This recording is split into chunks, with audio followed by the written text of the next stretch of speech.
안녕하세요. 투자하는 행복을 공유하는 투행입니다. 2024년 5월 1일 부동산 뉴스 브리핑 시작하겠습니다. 엉터리 정부 주택 통계, 부동산 정책 불신 가중. 국민일보 권민지 기자의 기사입니다. 국토부가 지난해 주택 통계에서 19만 3천 가구에 달하는 주택 공급 물량을 누락했다는 사실이 밝혀졌습니다. 이는 2002년 주택 통계가 국가 승인 통계로 지정된 이후 처음 있는 일입니다. 국토부는 데이터베이스 간 정보 공유 방식 변경으로 인한 전산 오류가 원인이라고 해명했습니다.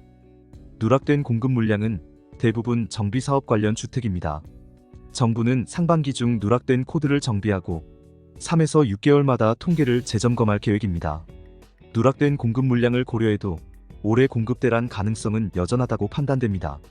서울 마천동, 월계동 등 4곳에 7,642가구 공급. 아시아경제 권현지 기자의 기사입니다. 서울시는 지난달 30일 제9차 건축위원회를 열어 총 4건의 건축심의를 통과시켰습니다. 이번 심의를 통과한 사업은 마천 3재정비 촉진구역 주택정비형 재개발사업, 광운대역 물류부지 개발사업 복합용지, 길동 삼익파크 아파트 주택정비형 재건축사업, 영등포일 -11 재정비 촉진구역 도시정비형 재개발사업입니다. 이들 대상지에는 공공주택 1,132가구, 분양주택 6,510가구 등 총 7,642가구 규모 주거단지와 근린생활시설, 부대복리시설 등이 공급될 전망입니다. 부동산 경기 위축에 프롭테크도 휘청. 서울경제 신미진 기자의 기사입니다. 국내 프롭테크 시장이 고금리와 부동산 불황으로 어려움을 겪고 있습니다. 프롭테크뿐만 아니라 사실 부동산 관련하여 전반적으로 쉽지 않은 상황이긴 합니다. 투자 유치액은 2022년 정점 이후 급격히 감소하고 있으며 기업들의 실적도 악화되고 있습니다. 이에 프롭테크 기업들은 새로운 사업 모델을 모색하고 해외 시장 진출을 시도하고 있습니다. 국내 프롭테크 시장은 아직 초기 단계이며 투자 위축으로 어려움이 가중될 것으로 예상됩니다. 차별화된 비즈니스 모델을 갖춘 기업만 경쟁해서 살아남을 수 있을 것으로 보입니다. 여기도 저기도 공실, 동대문, 의류 상권으로는 한계 도달. 조선비즈 방재혁 기자의 기사입니다. 동대문 대형 복합 쇼핑몰 공실률이 코로나 엔데믹 이후 다시 상승세를 보이고 있습니다. 직전 분기에 동대문 집합상가 공실률은 12.1%로 서울 도심권 중 가장 높은 수준을 기록했습니다. 코로나 팬데믹 이후 공실률 회복세를 보였던 동대문은 최근 외국인 관광객 감소와 온라인 쇼핑몰 성장으로 어려움을 겪고 있습니다. 전문가들은 의류 쇼핑몰들이 온라인화되고 동대문 인근에는 의류 외에 소비할 수 있는 상권이 부족하다는 점을 지적합니다. 또한 국내 소비자들이 유명 브랜드 제품을 선호하고 중국 보따리상 수요가 감소하면서 의류만 취급하는 상권으로는 유지에 한계가 있다고 주장합니다. 동대문 쇼핑몰들은 여러 물품을 취급하는 복합 쇼핑몰로 변화하지 않는 한 상권을 유지하기 어려울 것으로 보입니다. 서초구 행세? 아파트에 서반포 썼다가 발칵 뒤집어졌다. 한경닷컴 이송열 기자의 기사입니다. 서울 동작구 흑석동에 짓는 아파트 단지명에 서반포가 들어간다는 소식이 퍼져 논란이 일어났습니다. 이는 서반포가 서울에서 집값이 가장 높은 서초구 반포동을 연상시키기 때문입니다. 실제로 단지명에는 서반포가 포함되지 않지만 개발업체가 홍보용으로 서반포에 있는 중강남권 아파트라고 표현한 것이 문제의 발단이 되었습니다. 이에 일부 사람들은 집값 상승을 노리고 지역명을 왜곡하는 것은 부적절하다고 주장했습니다. 반면에 다른 사람들은 아파트 이름은 개발업체와 주민들의 자유라고 반박했습니다. 재건축 빙하기, 강남 3.3제곱 900만원도 외면. 뉴스원 김노양 기자의 기사입니다. 서울 강남구 도곡동 개포한 신아파트 재건축 조합이 3.3제곱당 920만원 이하의 공사비를 제시했음에도 입찰자가 나타나지 않는 초유의 사태가 발생했습니다. 최근 강남과 용산 등 사업성이 높은 곳에서도 잇따라 유찰되는 현상이 나타나고 있습니다. 고금리와 고물가로 인한 공사비 폭등, 주 52시간 근무제 시행으로 인한 공사기간 증가, 중대재해 처벌 등에 관한 법률 시행 등으로 인해 공사비가 상승하고 있습니다.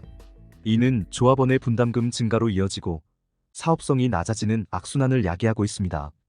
건설업계 관계자는 당분간 고금리가 전망되고 미분양 리스크가 있어 사업성이 높은 소수의 사업장에 한해 입찰이 이뤄지는 선별수주 전략을 지속할 것으로 예상한다고 말했습니다. 분당, 일산 등 일기 신도시 선도지구 경쟁 이달 본격화, 동의율 관건. 뉴시스 이현희 기자의 기사입니다. 정부는 이달 중순께 1기 신도시 재건축 선도지구 선정 규모와 기준을 발표할 예정입니다. 선정된 특별정비구역은 안전진단 면제 등 재건축 속도를 단축할 수 있는 특례를 누릴 수 있습니다. 선정 경쟁은 주민 동의율, 세대당 주차장 대수 등 노후도와 주민 불편, 통합정비 규모, 주변 지역 확산 가능성 등을 기준으로 이루어질 것으로 예상됩니다. 현재 분당, 일산, 평촌, 삼본, 중동 등에서 선도지구 선정을 추진하는 단지들이 경쟁을 벌이고 있습니다. 주요 경쟁 단지로는 분당의 임해 풍림 성경효성, 서현 시범단지, 한솔마을 1, 2, 3단지, 정자일로, 양지마을 등이 있습니다.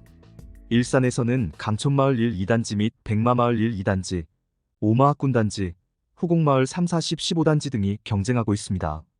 평촌에서는 목련 6, 7단지, 꿈마을 민백블럭, 공작성 1럭키 등, 중동에서는 은하마을 주공 1, 2단지 및 대우동 부요성 쌍용, 금강마을 등, 삼본에서는 6구역 을지, 세종, 국내마을 솔거단지, 백두마을 롯데묘양 등이 선도지구 선정을 추진하고 있습니다.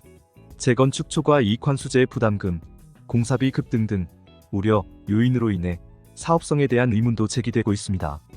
국토부는 용적률 상향, 금융 지원, 공사비 절감 등을 통해 사업성을 확보하고 분담금을 줄이는 방안을 마련할 계획입니다.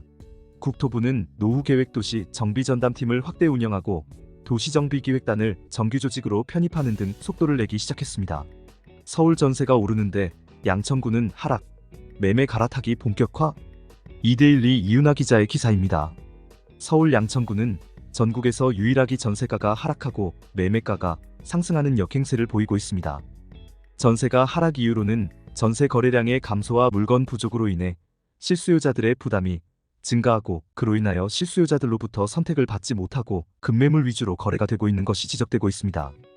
지속적으로 전세 매물의 부족으로 전세가가 상승하고 있는 상황에서 일시적으로 발생한 시장의 왜곡을 기회로 삼을 수도 있을 것 같습니다. 1억 오른다고요?